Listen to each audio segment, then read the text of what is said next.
โอ้ยดวงดวงดวงวิญญาณของเจ้าผู้ตายไปนั่นไล่ห่างผัดของดวงวิญญาณนั้นเจ้าไปอยู่ข้าง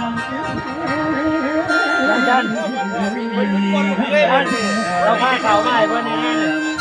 ให้คอยมาหน้าน้อง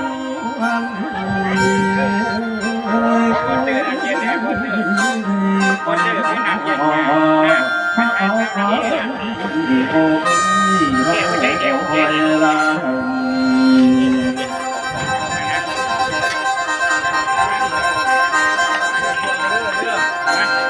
มาบัดนี้ผู้ข้าขอกล่าวหมู่บ้านพระธาตุผ่าคนแล้วบอกพระเจ้าทั้งหลายผู้อยู่ดินแดนสั่งป่าวะโนที่สู้ทอรณีสู่เจ้าโลกเขาขาทั้งสี่ดินลมไฟและน้ำไม่คือเป็นแผ่นทองละน้องสาธุเวยับมาโบกว่าห้องหลุดออกนั้นเป็นเสียงขอให้ดังถึงพงยมพระบาทไทยขอให้เสียงที่ไก่ก้องเอ๋น้องคือฝ่าดวงเป็นพอเดือดาวอะไรให้เขาพวงฝ่าหินเจ้าให้ทรงแนวแถวเราแม่ออมแอมจะถูกสีทั้งทิศไปสกิดวิญญาณผู้ติดตาให้ไว้นานไปอยู่ดินเดือดร้อน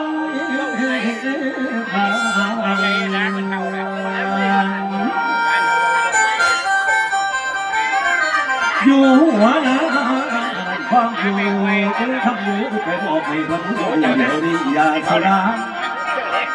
เมนอยู่ห้องดอกอยู่หันสถิตแทนเดือดแดนไหนคุณแล้วขอให้มาไว้ใหญ่ดวนมาพลังฝ่า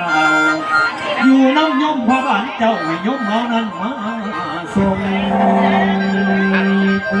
รู้ว่าผูกมัดไว้ให้ยมเจ้านั้นคอยมา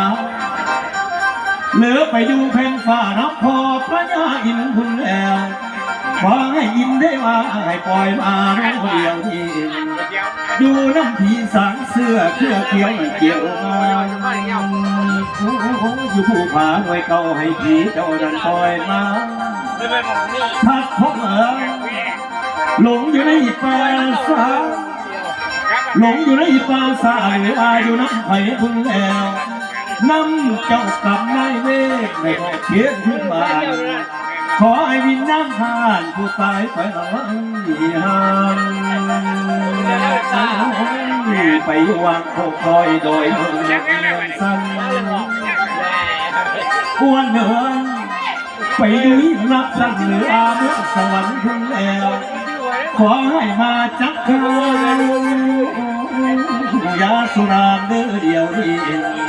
ไปอยู่วัดนั้นที่หน้าป่าด่านทั้งพื้นแผ่นคำเดือดยิ่งแล้วสักเพียงได้ยินเสียงนี้ให้เขาให้ไว้ป่ายาสุราพาโกงเหมือนให้เจ้ามาสู่บ้านให้เจ้ามาสู่บ้านให้มารับดื้อของผู้สนดีแล้วมาละน้องบุญสิมากมายมาหลายเรื่องพาโกง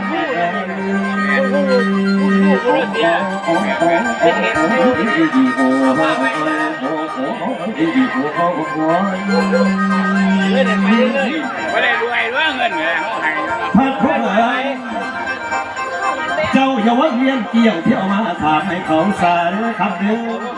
นกยามาขายห่วงวิญญาณเจ้าอยู่บนใด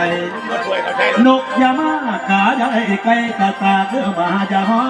นยามคนนอนอย่าไปถามเตือนเอาว่าฝันพอไปง่อยต่อหรือเจ้าไปง่อยไม่ไปง่อยเครือให้ตัวแรงโอ้ยพัดพวกเอ๋ยเจ้าอย่าแก่ดูหอยให้เขาเอิ้นตวัดให้มาสาแก่เมื่อนี้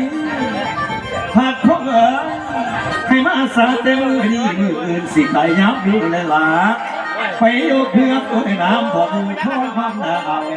เหลือไปเอาน้ำดาวพนาครป่าผักเขาอยากเขาปีแลขาให้มันอยากสุนัขมาเดือดวงวิญญาณพันคงไก่ยาไฟเอ๋